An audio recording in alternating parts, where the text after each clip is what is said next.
If I was, I think you were born. Okay, then I was so young. I was so born. young to relate with. Yeah, obviously I was born when he was in charge of prisons and reforming all those. But his time is public service. I mean, has ended. He should exit the stage to create for others. All right. So what you're saying is that you feel like the youth are not being represented by fellow youth. Yeah, that is one of the things. And equally, the government does not trust the youth to represent themselves. The government equally does not trust the youth to be custodians of their own future. They don't even want to pass down what they know to the youth. But they'll be all over the places. When they're launching this Youth Africa works, I didn't see any young person. There are great people talking about matters the youth, old people.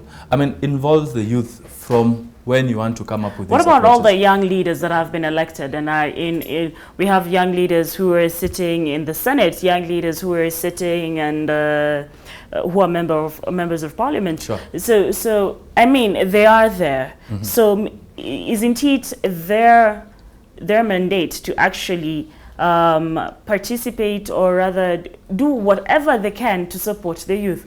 They are our voices. So is it fair to fully blame it on the old people that are in the government? And to be fair to some of those young leaders in parliament, I mean, they are trying their best to make legislations for us. I know of Sakaja who's tried to make legislations with regards to youth conducting business and others. But equally, to be fair, honestly, some of them are failing us. I mean, once they get there, they get swallowed up with what is going on there, and then they forget who took them there. I'm yet to know who is the youth representative in Senate. I know of the Member of Parliament, Gideon Keteru, who is representing the youth in Parliament, but I don't know the one who is representing the youth in Senate. I've never heard of her talk. I've never heard of her appear anywhere to talk matters regarding the youth. I mean, but looking at it holistically, matters and mentorship, the old people should be there to mentor the youth and have a program where you talk about how the youth can get where they want to get, how they're going to realize their future.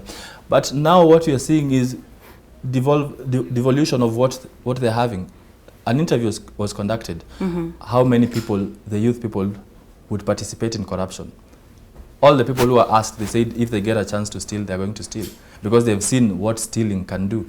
They've not been able to realize, they've not been able to connect with someone who's been successful through doing honest work from a humble background. And so it's hard for even the youth to, in a nutshell, there's not that safe space for us. And so in as much as there's not that safe space, a lot of people are going to come up with these projects that don't make sense in order to help the youth. But in the real sense, it goes down the drain.